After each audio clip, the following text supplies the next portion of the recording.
Welcome to the Gospel of Peace, where we explore the radical, life-changing truth that God looks like Jesus. Hosted by Jerry Robinson, founder of True Riches Academy, join us as we uncover the heart of God's nonviolent love and discover how it transforms everything.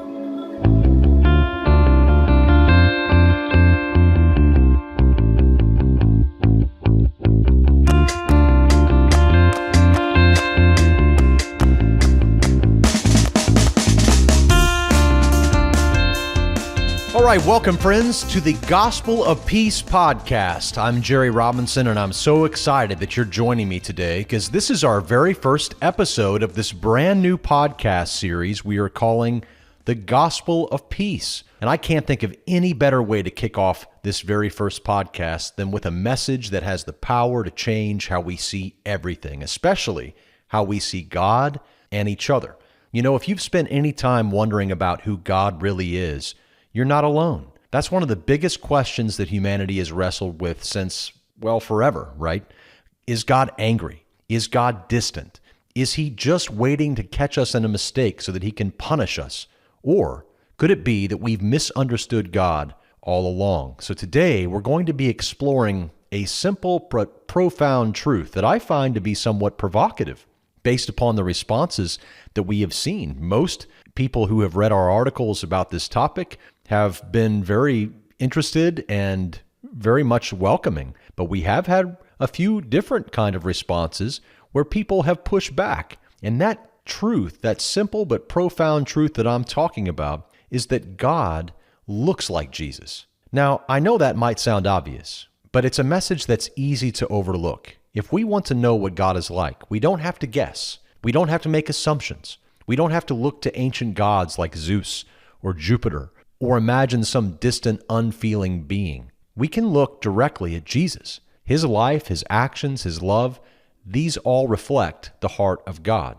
And this idea that God looks like Jesus is not just good news, it's the best news. It means that God is infinitely better than we've ever imagined. And today we're going to dive into what that really means for each of us. So if you're ready, let's get started by exploring this incredible message together.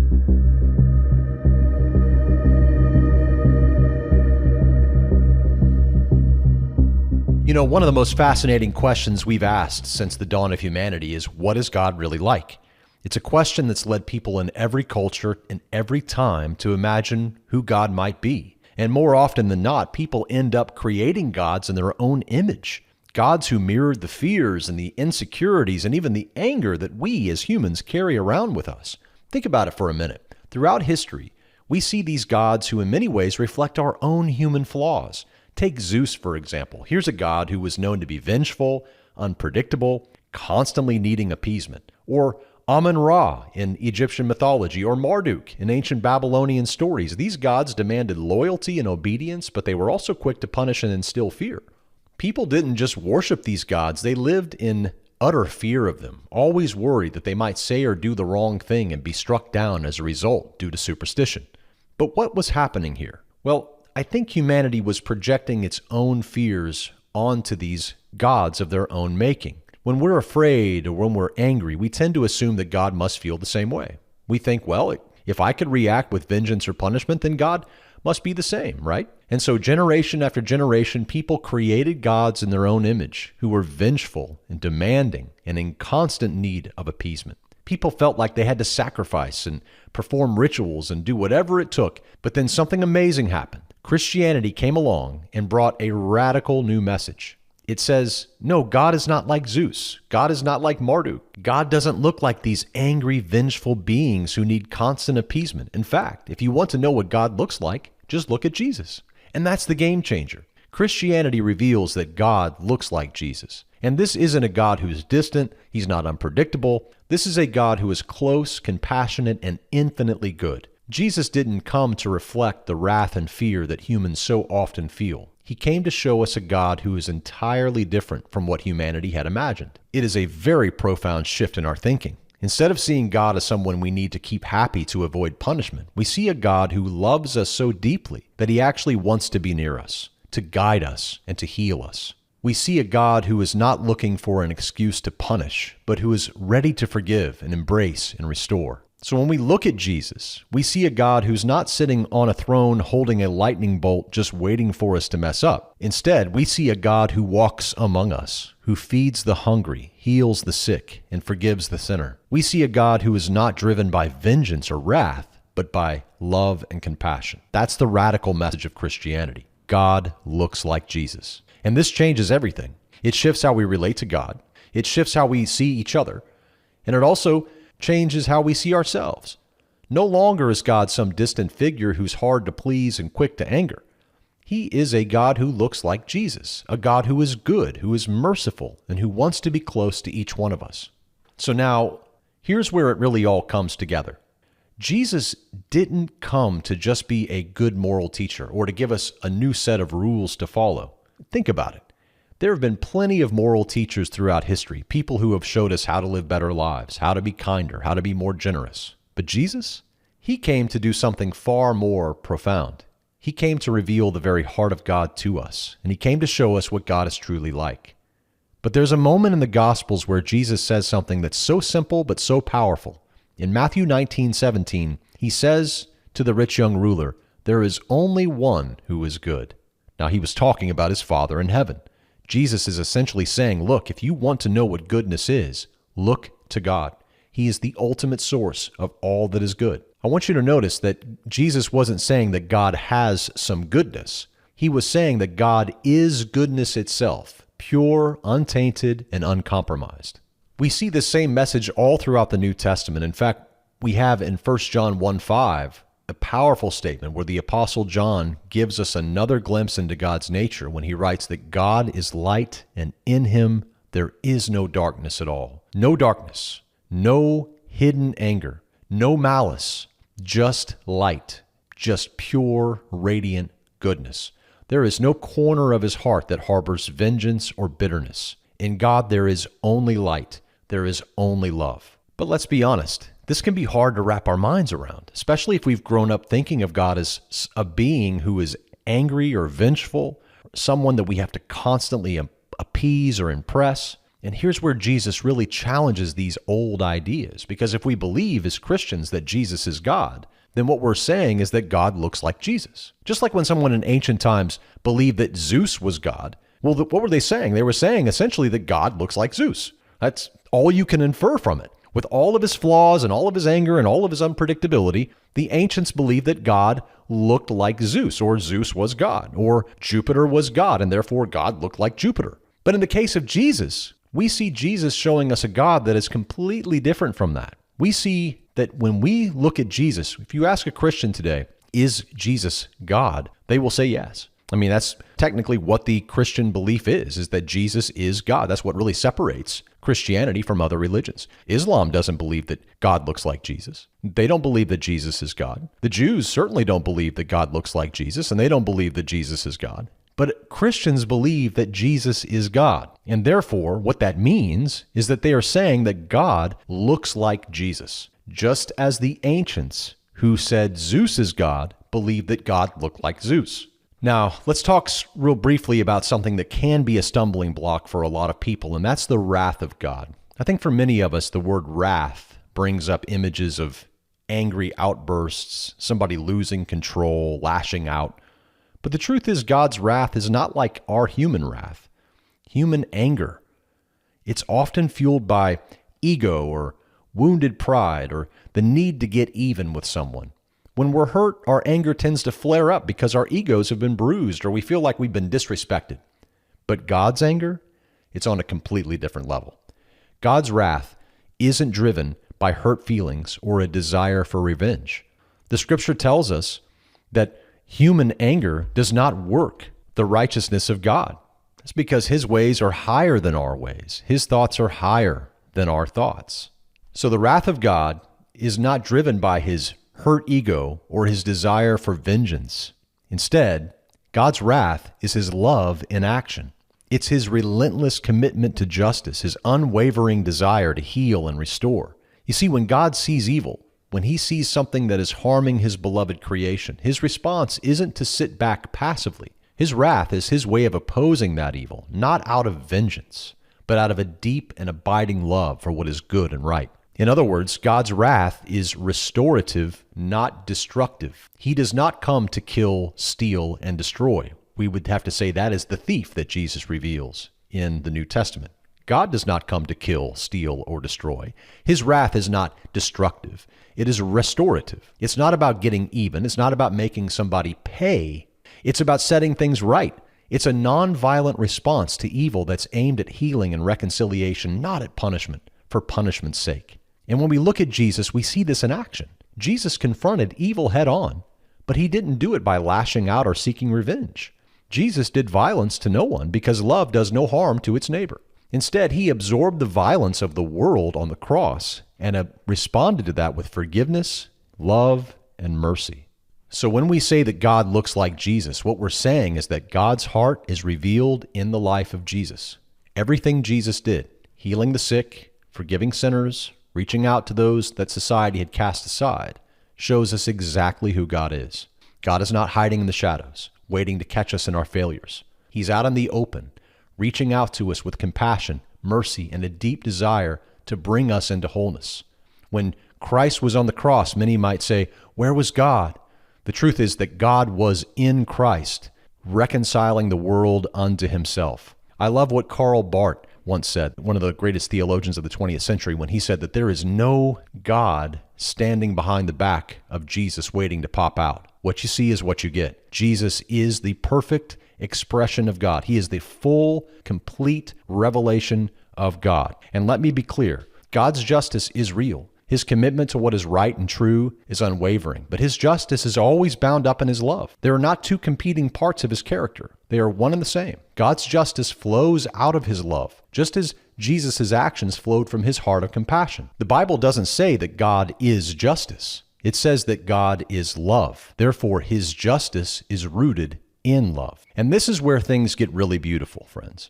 Instead of running away from God in fear, we actually are drawn into his loving arms because we can trust that he's not out to get us. He's out to heal us. He's out to bring us peace. He's out to restore us. And we begin to realize that it's we, not God, who often act out of mercilessness. It's us who have a desire for vengeance. It's humanity, not God, that wants an eye for an eye. Jesus came to show us that his Father's way is different. In Matthew 5:38 through 42, he explicitly rejects eye for an eye vengeance. And if Jesus rejects it, it means that his Father does too, because Jesus said he only did and said what he saw his Father doing. So what does that mean for us? Well, I believe that it means that when we follow Jesus, we're called to reflect that same goodness, that same love in our own lives. We're called to extend peace and compassion and grace to others, just as Jesus did. And in doing so, we're not only following his teachings, we're actually showing the world what God is truly like. And in many ways, that's the Great Commission. Now, this is what it means to live out the gospel of peace. It's about embodying the love and mercy of the God who looks like Jesus.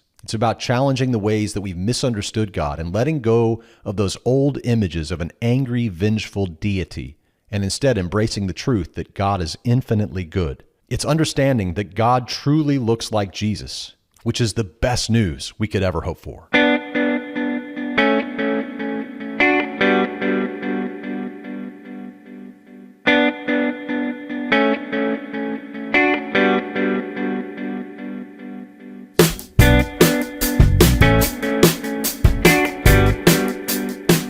All right, let's talk about something that might surprise some people as well.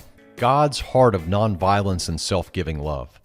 Now, this isn't always the picture people have when they think of God. But when we look at Jesus, we see this so clearly. Jesus wasn't there seeking revenge and trying to settle scores. His entire life was about healing and forgiving and embracing the outcasts, those who society had rejected and written off.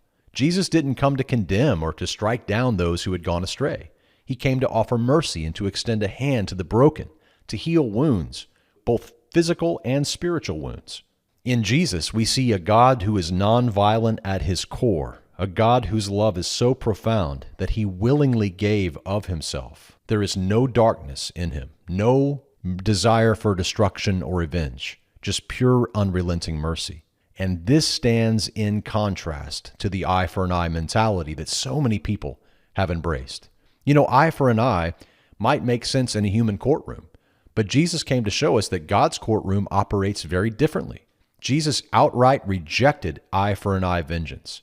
As we said in Matthew 5:38 through 42, he says, "You have heard that it was said, eye for an eye and tooth for a tooth. But I tell you, if anyone slaps you on the right cheek, turn to them the other cheek also." What Jesus is saying here is radical. He's telling us that his Father's way is not one of retaliation. If Jesus rejects vengeance, that means his Father does too. God isn't interested in exacting revenge or getting even. Instead, his heart is set on restoration, bringing back what has been lost, healing what has been broken, and making all things new. This is the God we see in Jesus, a God whose mercy knows no bounds, whose love reaches even the most unlikely people, and whose heart longs not for punishment, but for peace.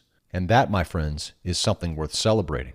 Now, here's where it all comes together, friends. If we believe that God looks like Jesus, then that belief isn't just meant to change how we see God. It's meant to change how we live. When we truly understand that God's nature is one of love and mercy and peace, it calls us to reflect that same nature in our own lives. See, we're called to be reflections of God's love in this world. That's what Jesus has called us to, and he modeled it for us. We're invited to let our light shine, to be people who do good, not harm, to those around us. It's not a suggestion, it's our calling. Jesus didn't come to show us God's love only for us, to keep it to ourselves. No, he came to show us so that we would carry that love to others. Jesus says it beautifully in Matthew 5, verse 16, in his Sermon on the Mount, when he says, "Let your light so shine before men that they may see your good works and glorify your Father in heaven." That's it. That's our purpose right there. We are called to live in such a way that our actions, our kindness, our mercy, our compassion, our peace, our love make others see God as good, not evil, the way that much of humanity views him. And it's not about drawing attention to ourselves. It's about pointing people to him. Like the moon reflects the light of the sun, we are to reflect the goodness of God through our good works. Just imagine what the world would look like if we all took this seriously. If we all committed to reflecting God's goodness, to forgiving, to loving our enemies, to being agents of peace. That's what Jesus did, and that's what he calls us to do. Now, as we come to the end of today's message, I want to leave you with a personal reflection. Wherever you find yourself right now, whether you're on top of the world or you're feeling weighed down by life's struggles, I want you to know something very important, that God's love and goodness are reaching out to you right now. This isn't a distant, conditional love. It's a love that comes close, a love that's patient, a love that is kind, a love that is merciful, a love that cares, a love that is not here to condemn you. God is here to embrace you, to bring you peace, and to draw you into his heart. When Jesus walked the earth, he didn't spend his time palling around with the perfect and the righteous. He sought out the broken, the marginalized, and those who felt far from God. And through his words and actions, he showed them, and us, that God's heart is open, welcoming, and full of mercy. So if you've been carrying a burden or a fear about who God is, I encourage you to let it go. Trust in the goodness of God who looks like Jesus. And here's my invitation to you. If this message of God's love and mercy resonates with you, take it to heart and don't let it slip away. Reflect upon it. Let it change the way you see God and yourself and others. And I encourage you to share this message with someone who needs to hear it. Maybe there's someone in your life who is struggling, who feels very far from God, who feels burdened by guilt or fear. Maybe he's living in shame, or maybe she's struggling with some sort of sin that causes her to feel as if God doesn't love her. Be the one to tell them the good news, that God looks like Jesus, and that he is here to offer mercy, not judgment. And in so doing, friends, you will be fulfilling the Great Commission as we go out and tell other people about God and do good works that reflect the goodness of God. We let his love shape our lives and our actions, because when we do, we're not just only honoring God, we're bringing light and hope to a world that desperately needs it. Friends, I want to thank you for joining me on today's very first episode of the Gospel of Peace podcast. If you enjoyed today's message, I encourage you to subscribe so you don't miss future episodes. And if this message touched your heart, consider sharing it with a friend or a family member. Let's spread the good news of Jesus Christ together. Until next time, friends, may you go in peace and know that you are loved by a God who looks like Jesus. You've been listening to the Gospel of Peace podcast with Jerry Robinson. To explore more teachings on the path of nonviolence and Christ-centered living, visit TrueRichesAcademy.com. Don't forget to subscribe and share this podcast with those seeking peace in a world of conflict. Until next time, remember, the way of peace is the way of Christ.